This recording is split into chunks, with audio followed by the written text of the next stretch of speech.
আমাদের শ্রীলঙ্কা ট্যুর সিরিজের আরো একটি এপিসোড নিয়ে আমি চলে আসলাম। আর আজকের ব্লগে আমি আপনাদেরকে দেখাবো এলাতে যে কোথায় কোথায় ঘুরবেন এবং কি কি জিনিস করবেন এবং করবেন না। এছাড়াও আপনাদের খাওয়া দাওয়ার জন্য কিন্তু একটা টপ রিভিউড রেস্টুরেন্টের কথাও আপনাদেরকে বলবো। সো এই সব কিছু ডিটেলস পেতে ভিডিও শুরু থেকে সাথে থাকুন। আচ্ছা, তো আপনারা কিন্তু লাস্ট ব্লগে দেখেছিলেন যে আমরা এলাতে যাওয়ার জন্য অলরেডি রেলওয়ে স্টেশনে চলে এসেছিলাম। সো এটা হচ্ছে আমাদের ট্রেনটা। আর আমি প্রত্যেকটা ভিডিওতে যতগুলো ভিডিও আমি দেখেছি সবাই সাজেস্ট করেছে যে আমাদেরকে থার্ড ক্লাসে টিকিট কাটতে, কিন্তু সবার কথা মতন থার্ড ক্লাসে উঠেই কিন্তু আমার প্রথমের দিকে একদম আমি আশাহত হয়ে গিয়েছিলাম। কিন্তু কিছুক্ষণ পরে যখন ট্রেনটা চলা শুরু করলো তখন একটা উইন্ডো এখানে একটা দরজার মতন যে থাকে সেখানে আমি একটা জায়গা করে নিয়েছিলাম খুবই কষ্ট করে অনেকক্ষণ দাঁড়িয়ে থেকে। সো এটা যখন আমি পেলাম তখন আমি বুঝতে পারলাম যে কেন আসলে সবাই থার্ড ক্লাসটা সাজেস্ট করে। কারণ আপনারা যদি ফার্স্ট ক্লাসে টিকিট কাটেন তাহলে কিন্তু এরকম যে ওপেন ডোরগুলো সেগুলো কিছুই পাবেন না, প্লাস ওপেন কোনো উইন্ডো পাবেন না।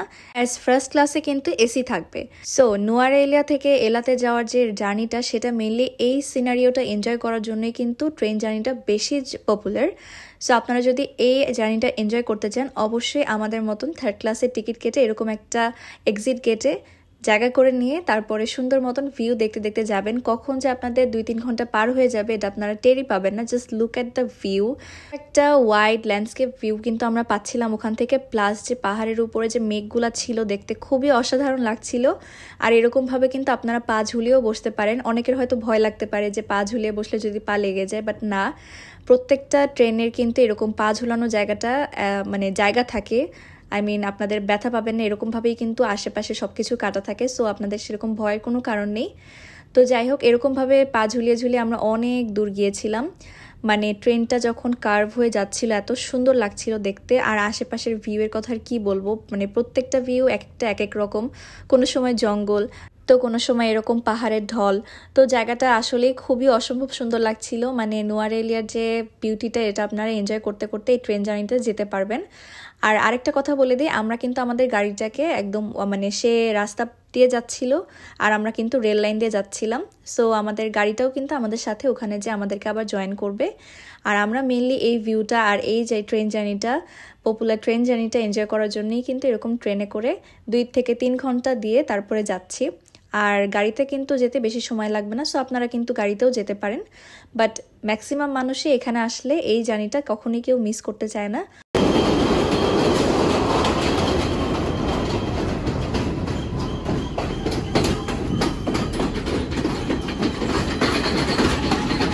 আমরা কিন্তু একটু আগে একটা টানেলের মধ্যে ছিলাম। আর এরকম টানেল কিন্তু এই জার্নিটাতে অনেক সময় পড়বে। লাস্ট ভিডিওটায় আমি সাউন্ডটা অন করে দিয়েছিলাম কারণ এই টানেলের মধ্যে দিয়ে যখন আমরা যাচ্ছিলাম তখন সবাই এত এক্সাইটেড ছিল আর প্রত্যেকে কিন্তু এরকম জোরে জোরে সাউন্ড করছিল, জোরে জোরে মজা করছিল। তো যাই হোক, এরপরে কিন্তু দেখতে দেখতে আমরা এলার খুবই কাছাকাছি চলে এসেছিলাম। বাট এই জার্নির লাস্টের দিকে একটা স্যাডেস্ট পার্ট আপনাদের সাথে শেয়ার করি। সেটা হচ্ছে যে আমরা ভেবেছিলাম যে এই ট্রেন জার্নিতেই হয়তোবা আমরা 9 আর্চ যে ব্রিজটা সেটা দেখা পাবো। সো ওটার উপরে আমরা হয়তোবা ভিডিও করতে পারবো। বাট আনফর্চুনেটলি যেটা আমরা শুনলাম সেটা সেই স্টেশনে যাওয়ার আগেই আমাদের এলা স্টেশনটা পড়বে। সো ওই পর্যন্ত আমাদের আর যাওয়া হবে না। ওই ভিডিওটা অথবা ওইখানে যদি আমরা এই ট্রেনে করে ভিউ এনজয় করতে চাই তাহলে অবশ্যই আমাদের নেক্সট স্টেশনে নামতে হবে। বাট নেক্সট স্টেশনে নামলে আমরা আমাদের গাড়িটাও খুঁজে পাবো না। সো আসলে অনেক বড় একটা প্রবলেম হয়ে যাবে অ্যাজ আমরা আমাদের এই স্টেশনে গাড়ি আসার কথা বলেছিলাম।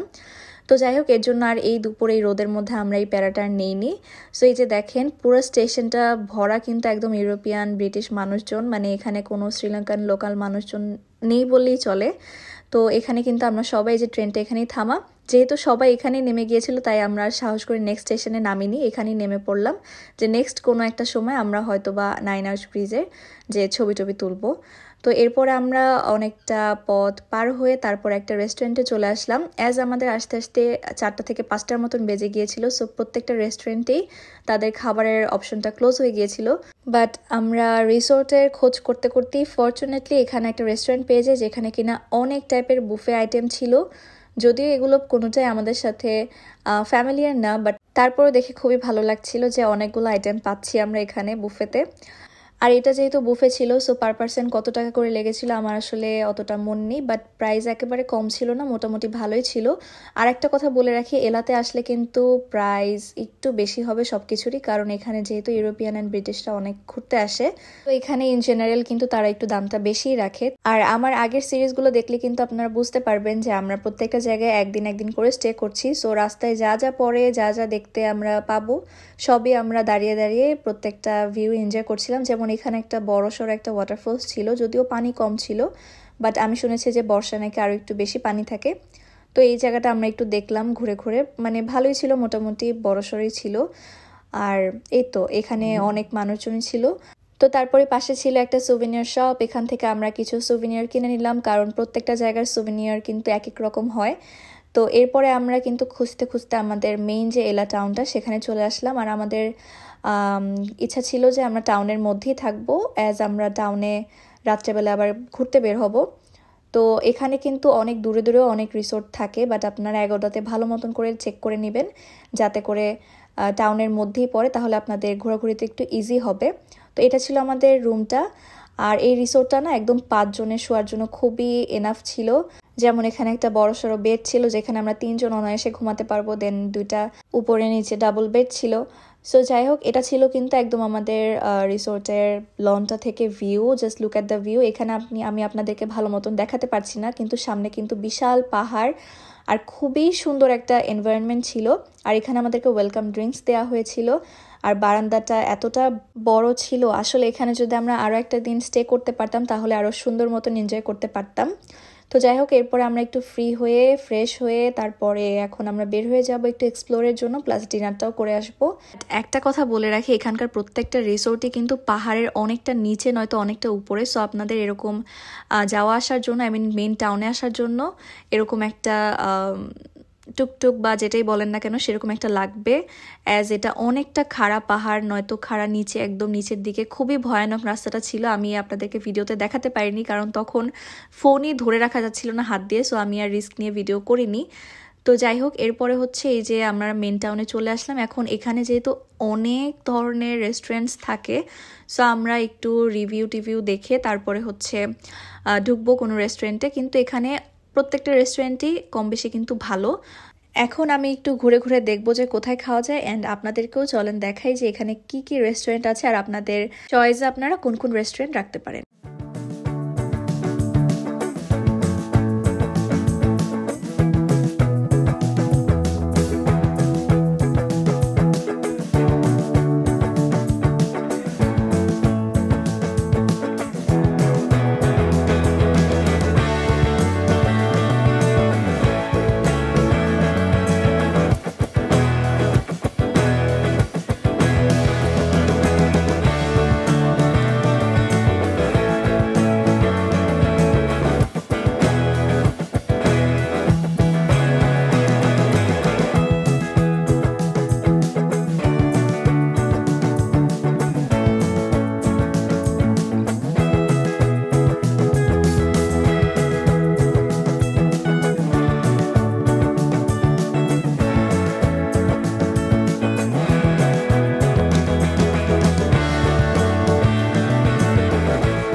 তো যাই হোক, ঘোরাঘুরির পরে আমাদের একটা খুবই সুন্দর শপ চোখে পড়লো।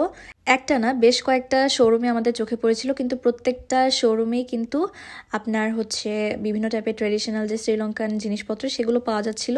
তো আমরা যেহেতু প্রত্যেকটা জায়গা থেকে একটু সুভিনিয়ার কালেক্ট করি, সো এখান থেকে আমরা কিছু সুভিনিয়ার কালেক্ট করলাম, কিনলাম। তারপরে হচ্ছে আমরা একটা খুবই ভালো একটা রেস্টুরেন্টে এসে বসলাম। এটা কিন্তু মিউজিক ক্যাফে। এটার রিভিউ আমরা আগেও দেখেছি, সো আমরা ভাবলাম যে যেহেতু এটার রিভিউটা ভালো, সো এখানে এসে আমরা বসি। যেহেতু এখানে অনেকগুলো রেস্টুরেন্ট, সো এখানে কিন্তু সেরকম একটা রাশ থাকে না রেস্টুরেন্টগুলোতে। তো যাই হোক, আমরা এখান থেকে কিছু অর্ডার করব। তো এখানকার প্রাইসগুলো কিন্তু বেশ হাই ছিল। এখান থেকে আমরা হচ্ছে 2 টাইপের প্ল্যাটার নিয়েছিলাম, আর একটা হচ্ছে সি ফুড প্ল্যাটার নিয়েছিলাম, আর অর্ষার জন্য নিয়েছিলাম একটা নুডলস, যেটা কিনা আমরা 2 জনে খেতে পারবো। প্রত্যেকটা আইটেমে কিন্তু এখানে অনেক বেশি বেশি থাকে, সো আপনারা একটু বুঝে শুনে অর্ডার করবেন। আর হচ্ছে এখান থেকে একটা আমরা কোল্ড কফি অর্ডার করেছিলাম, দ্যাটস ইট। তো তো এরপরে হচ্ছে এই যে আমাদের খাবার চলে আসলো, এটা হচ্ছে আমাদের একটা প্ল্যাটার। এখানে জাস্ট একটা ফ্রাইড রাইস ছিল আর হচ্ছে এই যে চিলি পেস্টটা ছিল। আই মিন প্ল্যাটার না, এটা ছিল মেইনলি রাইস, আর এটা ছিল হচ্ছে একটা সি ফুড প্ল্যাটার। এখানে দুটা বড় বড় ফিশ ছিল, তারপরে মাশরুমস ছিল, স্কুইড ছিল, ক্র্যাব ছিল, প্লাস শ্রিম্প তো ছিলই, আরও চারপাশ দিয়ে বিভিন্ন টাইপের ফ্রুটস অ্যান্ড ভেজিটেবলস ফ্রাই করা ছিল, আর সাইড ডিশ হিসেবে ছিল ফ্রেঞ্চ ফ্রাইস। তো এটাই কিন্তু ছিল আমাদের রাতের ডিনারের আইটেমস, আর প্রত্যেকটা আইটেমে কিন্তু খেতে অনেক মজার ছিল অ্যান্ড কোয়ান্টিটি দুটোই অনেক বেশি ছিল, ভালো ছিল। তো তারপর হচ্ছে খাওয়া দাওয়া শেষ করার পরে এখন আমরা হচ্ছে বিলের জন্য ওয়েট করছিলাম, আর এখানে কিন্তু লাইভ মিউজিক চলছেই। আচ্ছা, তো আপনাদের সুবিধার্থে আমি বিলটাও দেখিয়ে দিলাম। এটা ছিল আমাদের সেদিনকার ডিনারের বিল 5 জনের। আর এরপরে হচ্ছে আমরা নিচের দিকে চলে আসলাম, আর নিচেও কিন্তু এরকম বসার অনেক স্পেস ছিল। সো আমরা যেহেতু উপরে লাইভ মিউজিক চলছে তাই আমরা উপরে যেয়েই বসেছিলাম।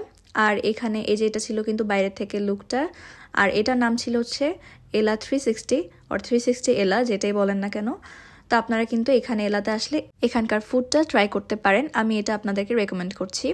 গুড মর্নিং ফ্রম এলা। তো এটা হচ্ছে আমাদের রিসোর্টে সকালবেলায়, আর এটা ছিল রিসোর্টের ডাইনিং এরিয়াটা। এখানে আসার পরে আমাদের ব্রেকফাস্টটা একে একে সার্ভ করা হবে। তো এখানে ফার্স্টে আমাদেরকে সার্ভ করে গেল হচ্ছে ব্রেড, দেন জুস, এখানে ওয়াটারমেলন জুস ছিল, ইয়োগার্ট ছিল, তারপর হচ্ছে ব্রেড অ্যান্ড বাটার ছিল, জেলি ছিল, আর হচ্ছে লাস্টলি একটা বার্গার দিয়েছিল যেটা কিনা একদম আপনাদের পেটটাকে ভরিয়ে দিবে। তো মোটামুটি কিন্তু ভালোই ছিল আমাদের ব্রেকফাস্টটা। অ্যাজ আমরা যখন গিয়েছিলাম শ্রীলঙ্কাতে তখন কিন্তু বেশ গরম ছিল ওয়েদার। যাই হোক, আমরা দেখতে দেখতে চলে আসলাম হচ্ছে আমাদের ফার্স্ট স্পটে। এখানে হচ্ছে আদমস পিক ছিল, অ্যান্ড এর পাশে কিন্তু ছিল রাভানা পুল ক্লাব, যেখানে আমরা হচ্ছে সুইং অ্যাক্টিভিটিসটা করব। তো এখান থেকে রাস্তাটা যেহেতু অনেকটা দূরে ছিল, বিদেশিরা কিন্তু এখান থেকে হেঁটে হেঁটেই চলে যাচ্ছিল, বাট আমাদের স্ট্যামিনা খুবই কম, তো আমরা এই রোদের মধ্যে আর হাঁটতে চাচ্ছিলাম না, তাই আমরা 2টা টুকটুক নিয়েছিলাম। আসার পরেও কিন্তু মিনিমাম 50 স্টেপস পার করে আমরা চলে আসলাম হচ্ছে আদমস পিকের একদম নিচে, যেখান থেকে আদমস পিকের জন্য স্টেপ শুরু হবে। সেখানে যেতে কিন্তু 300 থেকে 400 ওর আরও বেশি স্টেপস পার হতে হয়, বাট ওখানে আমি উঠিনি, ওখানে এসকে উঠেছিল। তো এরপরে আমরা চলে আসলাম হচ্ছে রাভানা পুল ক্লাবে, যেখান থেকে আমরা হচ্ছে সুইং অ্যাক্টিভিটিটা করব।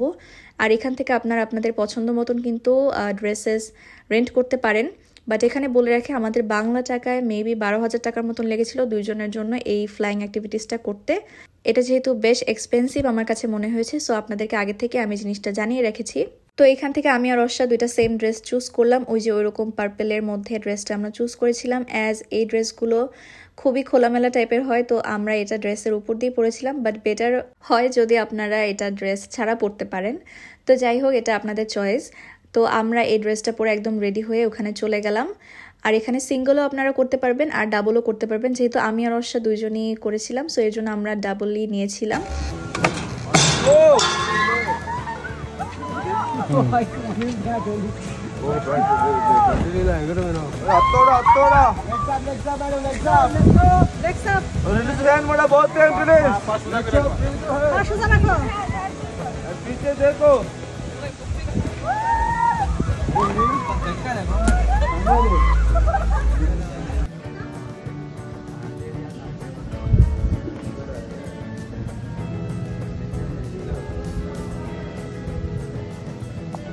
এই সুইংয়ের কস্টটা একটু বেশি মনে হলো, আমি বলবো যে এটা অবশ্যই আপনাদের করা উচিত। যারা ভয় পান না তারা অবশ্যই এটা করবেন, এটা কিন্তু পুরো একদম ব্রিথ টেকিং একটা এক্সপিরিয়েন্স হবে আপনাদের লাইফে। আর এরকম সুন্দর ড্রেস পরে ফটোশ্যুট করার চান্স তো মিস করাই যাবে না, সো আপনারা অবশ্যই এটা ট্রাই করবেন এখানে আসলে। আর এটা কিন্তু একদম একটা রিসোর্টের মতন, রিসোর্ট না, এখানে একটা সুইমিং পুল ছিল, তারপরে বার ছিল, প্লাস আপনারা কিন্তু এখানে খাওয়া দাওয়া করতে পারবেন। তো এরপরেই কিন্তু চলে আসলাম আমরা 9 আর্চেস ব্রিজে। এটা কিন্তু কম বেশি আপনারা সবাই চিনেন, আর শ্রীলঙ্কাতে আসলে এই ব্রিজে ঘুরতে আসবো না এরকম কিন্তু খুব কম মানুষই পাওয়া যাবে। তো যাই হোক, এই ব্রিজে আসারও পিছনে একটা বহুত বড় স্টোরি আছে, যেখানে এখানে আসতে হলে কিন্তু আপনাদের অনেকটা পথ পার হয়ে আসতে হবে। কারণ আমরা যে রাভানা পুল ক্লাবে ছিলাম ওখান থেকেও সিএনজি নিয়ে অথবা টুকটুক নিয়ে একটা জায়গায় আপনাদের আসতে হবে, তারপর ওখান থেকে পুরা এই রেল লাইনটা পার হয়ে মানে অলমোস্ট আপনাদের 10 to 15 মিনিটস আপনাদের হেঁটে হেঁটে আসতে হবে, প্লাস খুবই তাড়াতাড়ি হেঁটে হেঁটে আসতে হবে। কারণ এখানে কিন্তু ট্রেনগুলো প্রতি আধা ঘন্টা পর পর 15 মিনিটের জন্য থামে। তো এটা ট্রেনটা ক্যাচ করতে হলে অবশ্যই আপনাদেরকে খুবই জলদি জলদি হেঁটে হেঁটে দৌড়ে দৌড়ে আসতে হবে। তো আমাদের আসলে আস্তে আস্তে খুবই কষ্ট হয়ে গিয়েছিল। আর এখানে যে দেখতেই পাচ্ছেন সবাই কিন্তু ছবি তোলার জন্য দৌড়ে দৌড়ে উঠছিল। তো এখানে উঠে আমি আর এসকেও খুবই সুন্দর সুন্দর কিছু পিকচার্স তুলি। তো যাই হোক, ওখানেও কিছু পিকচার্স তোলার পরে ভিডিওস করার পরে আমরা চলে আসলাম আবার রাভানা পুল ক্লাবের সামনে। এখানে বাবা ওয়েট করছিল আর আম্মু ওয়েট করছিল। এখান থেকে আমরা আমাদের লাঞ্চটা শেষ করে এরপর আমরা রওনা হব গলের জন্য। আর এখানে বলেছিলাম পাহাড়ের রাস্তাগুলোতে কিন্তু এরকম অনেক ব্ল্যাক ফেসেস মানকিস থাকে, এগুলো দেখতে আসলে অনেক ভয়ঙ্কর লাগে দূর থেকে। আর রাস্তায় এতটা হিট ছিল, লাইক দুই পাশে হচ্ছে এরকম ছোট ছোট গাছ ছিল, সো এর জন্য পুরো সূর্যটা কিন্তু গাড়ির উপরে লাগছিল, আশেপাশে কোনো ছায়া নেই। তো এর জন্য আমাদের গাড়ির ভিতরেও অনেক গরম লাগছিল এসি থাকার পরেও।